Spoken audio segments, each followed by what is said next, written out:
بسم اللہ الرحمن الرحیم الحمدللہ رب العالمین والصلاة والسلام علی سیدنا محمد وعلی آلہ وصحبہ اجمعین۔ السلام علیکم ورحمۃ اللہ وبرکاتہ۔ آج ہم ایک نہایت ایمان افروز واقعہ سنائیں گے جو ہمیں بتاتا ہے کہ انسان کے نیک اعمال مشکل وقت میں اللہ تعالیٰ کی مدد کا ذریعہ بن سکتے ہیں۔ نبی کریم صلی اللہ علیہ وسلم نے 3 آدمیوں کا واقعہ بیان فرمایا جو سفر کے دوران بارش سے بچنے کے لیے ایک غار میں داخل ہوئے۔ اچانک پہاڑ سے ایک بڑی چٹان لڑکھڑا کر آئی اور غار کے منہ پر آ کر گر گئی۔ غار کا راستہ مکمل طور پر بند ہو گیا۔ تینوں آدمیوں نے بہت مشکل کی کوشش کی لیکن چٹان اپنی جگہ سے نہ ہٹی۔ آخرکار انہوں نے ایک دوسرے سے کہا، اللہ سے دعا کرو اور اپنے ان نیک اعمال کا واسطہ دے کر دعا کرو جو تم نے خالص اللہ کی رضا کے لیے کیے تھے۔ پہلا آدمی آگے بڑھا اور اللہ تعالیٰ سے دعا کرنے لگا، اے اللہ، میرے والدین بہت بوڑھے تھے۔ میں ہر روز ان کے لیے بکریوں کا دودھ لے کر آتا اور سب سے پہلے انہیں پلاتا تھا۔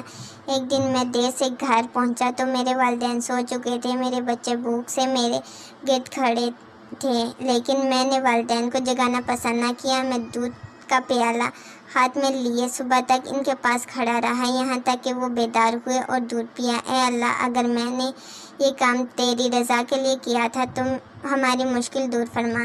چٹان تھوڑی سی رک گئی لیکن ابھی باہر نکلنے کا راستہ نہیں بند تھا۔ دوسرا آدمی نے دعا کی، اے اللہ، میری ایک رشتہ دار عورت سے مجھے بہت محبت تھی۔ میں نے اس کے ساتھ برائی کا ارادہ کیا لیکن جب وہ اللہ سے ڈرنے کی بات کہنے لگی تو میں نے گناہ سے خود کو روک لیا۔ میں نے یہ کام صرف تیری رضا اور خوف کی وجہ سے چھوڑا۔ اے اللہ، اگر میں نے یہ عمل تیری رضا کے لیے کیا تھا تو میری مشکل دور فرما۔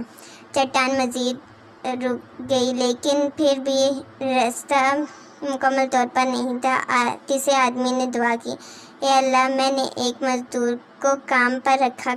کام مکمل کرنے کے بعد وہ اپنی اجرت لیے بغیر چلا گیا۔ میں نے اس کی اجرت کو ضائع نہیں کیا بلکہ اسے اپنے وقت گزرنے کے ساتھ وہ مال بہت بڑھ گیا۔ کچھ عرصے بعد وہ مزدور واپس آئے اور اپنی اجرت مانگی۔ میں نے اسے بتایا کہ یہ مال تمہاری اجرت سے حاصل ہوا ہے اور میں نے اس کا سارا مال اسے دیا ہے۔ اللہ تعالیٰ، اگر میرے یہ کام تیری رضا کے لیے کیا تھا تو ہماری مشکل دور فرمائے۔ اس دعا کے بعد چٹان مکمل طور پر ہٹ گئی اور تینوں آدمی حفاظت گاہ سے باہر نکل آئے۔ یہ واقعہ ہمیں ایک بہت بڑا سبق دیتا ہے کہ خالص نیت سے کیے گئے نیک اعمال بھی کبھی ضائع نہیں ہوتے۔ ہمیں اپنے والدین کے ساتھ حسن سلوک کرنا چاہیے، گناہ کا موقع ملنے پر اللہ کے خوف سے رک جانا چاہیے اور دوسروں کے حقوق اور امانتوں کی مکمل حفاظت کرنی چاہیے۔